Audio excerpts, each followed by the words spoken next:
Live from Vancouver, Canada, it's theCUBE, covering OpenStack Summit North America 2018. Brought to you by Red Hat, the OpenStack Foundation, and its ecosystem partners.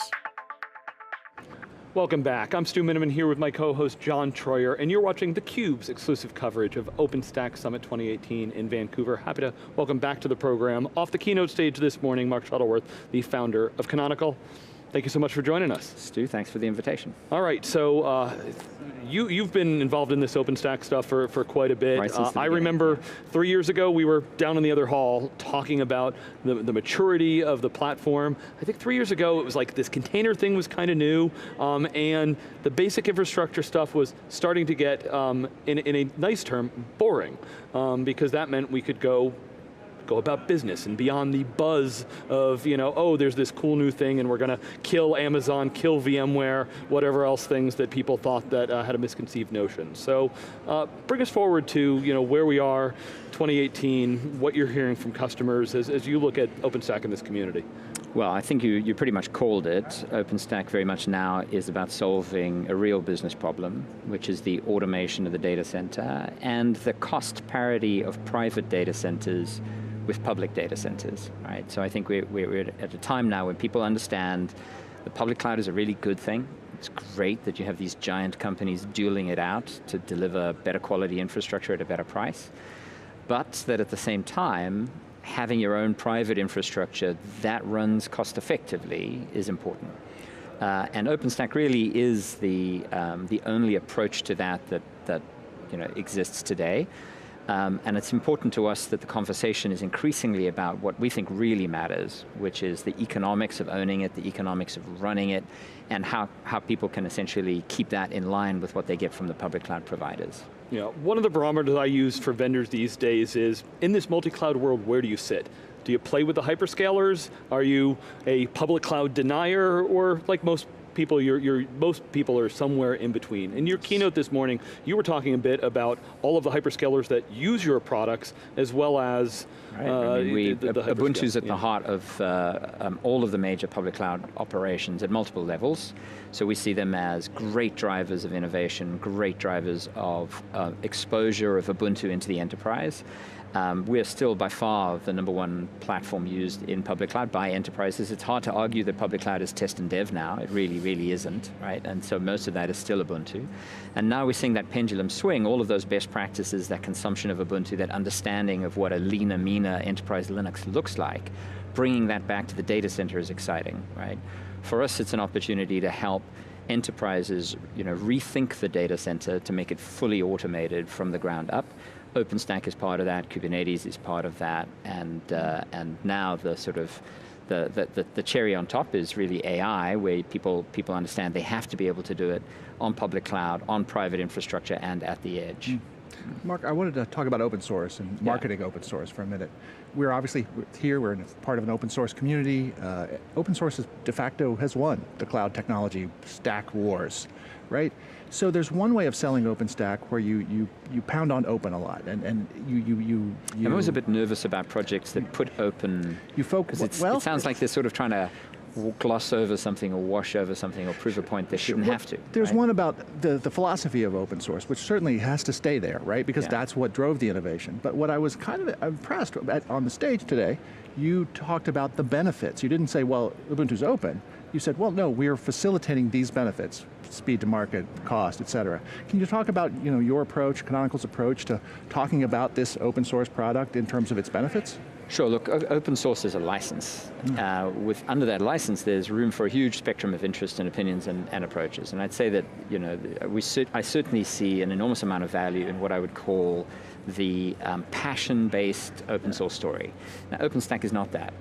Right? It's too big, too complicated to be one person's deep passion. It really isn't, right? But there's still a ton of innovation that happens in our world across the full spectrum of what we see with open source, which is really experts trying to do something beautiful and elegant, and I still think that's really important in open source. You also have a new kind of dimension, which is almost like industrial trench warfare with open source, right? Which is huge organizations leveraging effectively the ability to get something widely adopted quickly and efficiently by essentially publishing it as open source. And often people get confused between these two ends of the spectrum. There's a bunch in between.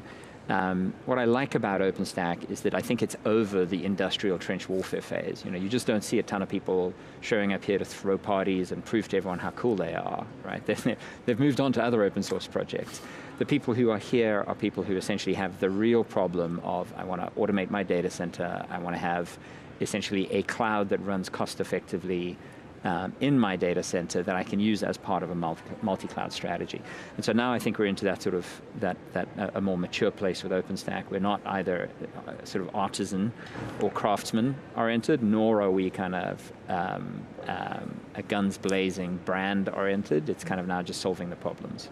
Yeah. Mark, there's still some naysayers out in the marketplace. Either they say that this never matured. There's a certain analyst firm that put out a report a couple of months ago that it kind of denigrated what's happening here. And then there's others that, as you said, off chasing that next big wave of open source. What are you hearing from your customers? You've got a good footprint around the globe, so.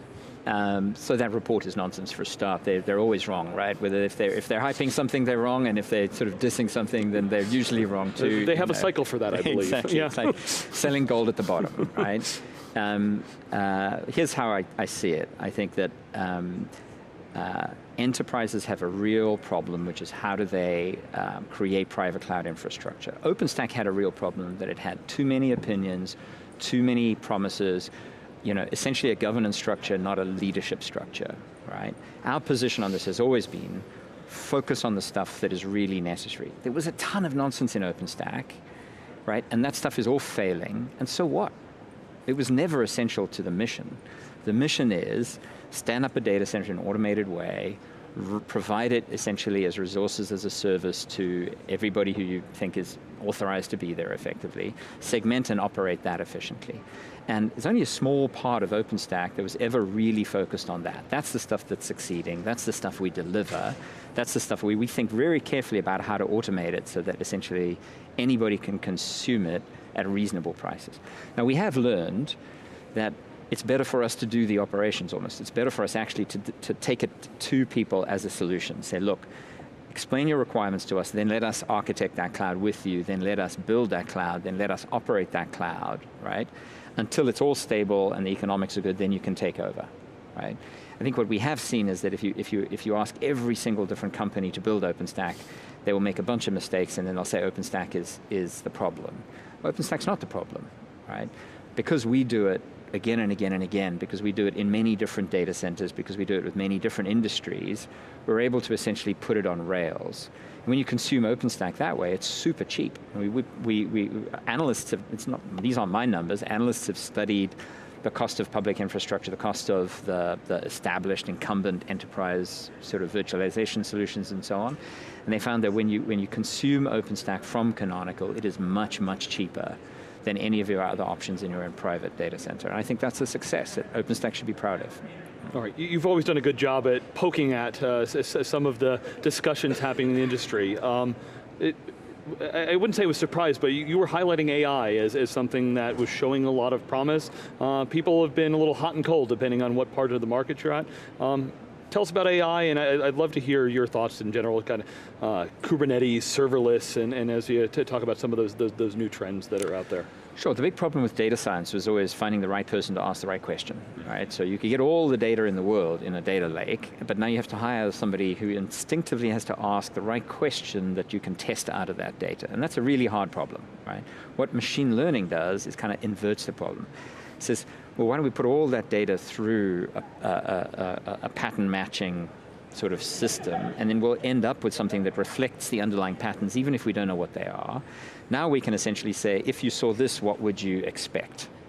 And that turns out to be a very powerful way to deal with huge amounts of data that previously you had to kind of have this magical intuition to kind of get to the bottom of.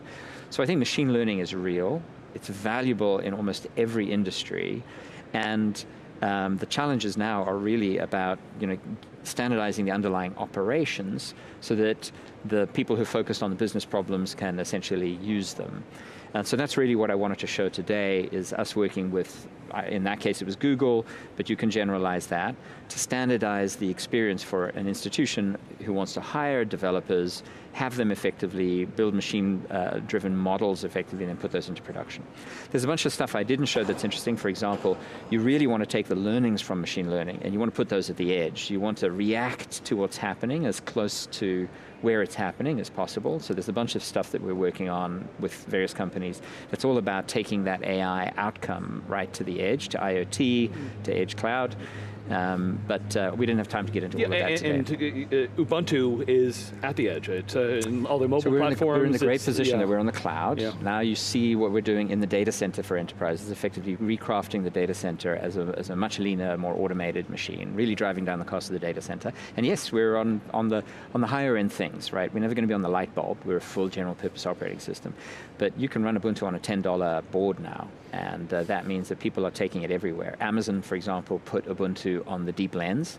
So that's a great example of AI at the edge, it's super exciting. So the Kubernetes serverless type applications, what are your thinkings around there? Serverless is a lovely kind of way to think about the flow of code in a distributed system. It's a really nice way to solve certain problems. What we haven't yet seen is we haven't seen a serverless framework that you can port, right? We've seen great serverless experiences being built inside the various public clouds, but there's nothing consistent about them. You know, everything that you invest in a particular place is very useful there, but you can't imagine taking that anywhere else. I think that's fine, right? Today it's primarily Lambda, so. Right. And I think the other clouds have done a credible job of getting there quickly, but kudos to Amazon for kind of pioneering that. I do think we'll see generalized serverless. It just doesn't exist at the moment, and as soon as it does, we'll be itching to kind of get it into people's hands. Okay. Yeah. Well, I just wanted to pull out something that you had said, but so in case people miss it, you talked about managed OpenStack, and that, I think, managed Kubernetes has been a trend over the last year. Absolutely, yeah. Managed OpenStack now has been a trend as well. With these complex pieces of infrastructure, now, you could easily drown in learning it all, and if you're only ever going to do one, maybe it makes sense to have somebody else do it for a while. You can always take it over later. So we're unusual in that we will essentially stand up something complex like an OpenStack or a Kubernetes, operate it as long as people want, and then train them to take over, right? So we're not exclusively managed, and we're not exclusively kind of arm's length. We're happy to start the one way and then hand over. I think that's an important development, though, that's been developing as these systems get more complicated. One Unix admin needs a whole new skill set or broader skill set now that we're orchestrating a whole cloud. So I think that's great. It's interesting. Anything else that you're looking forward to in terms of operation models? I guess we've said Ubuntu everywhere from the edge to the center, and now managed as well. Anything else we're looking at in terms of the operator should be looking at?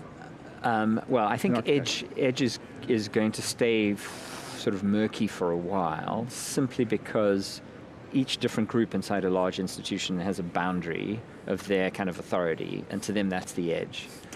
And so the term is sort of heavily overloaded. But I would say ultimately there are a couple of underlying problems that have to be solved, and if you look at the reference architectures that the various large institutions are putting out, they all show you how they're trying to attack these patterns using Ubuntu. One is physical provisioning. Like, the one thing that's true of every edge deployment is there are no humans there. So you can't kind of band-aid over the idea that when something breaks, you need to completely be able to reset it from the ground up, right? So MAS, Metal as a Service, shows up in the reference architectures from AT&T and from SoftBank and from Deutsche Telekom and a bunch of others, because it solves that problem, right? It's the smallest piece of software you can use to take one server or 10 servers or 100 servers and just reflash them with Windows or CentOS or Ubuntu, whatever you need. That's one thing. The other thing that I think is consistently true in all these different edge cloud permutations or combinations is that overhead's really toxic. If you need 3 nodes of overhead for a 100-node OpenStack, it's 3%. For a 1,000-node OpenStack, it's 0.3%, right? It's nothing. You won't notice it. But if you need 3 nodes of OpenStack for a 9-node edge cloud, well, then that's 30% of your infrastructure costs. So really thinking through how to get the overhead down is kind of a key for us. And in all the projects with telcos in particular that we're working, that's really what we bring, is that underlying understanding and some of those really lightweight tools to solve those problems. On top of that, they're all different, right? Kubernetes here, LXD there, OpenStack on the next one, AI everywhere.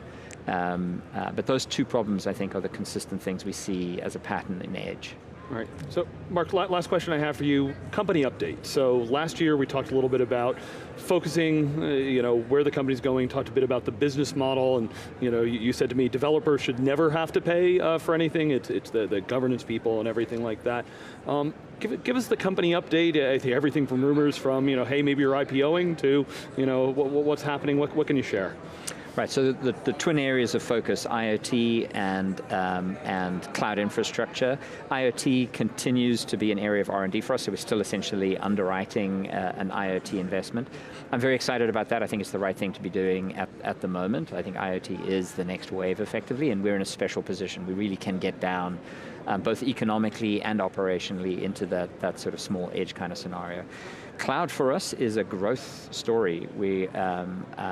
I talked a little bit about taking Ubuntu and Canonical into the finance sector. In 1 year, we closed deals with 20% of the top 20 banks in the world to build Ubuntu-based open infrastructure. So that's a huge shift from their traditional kind of dependence exclusively on VMware and Red Hat. Now suddenly Ubuntu's in there, Canonical's in there.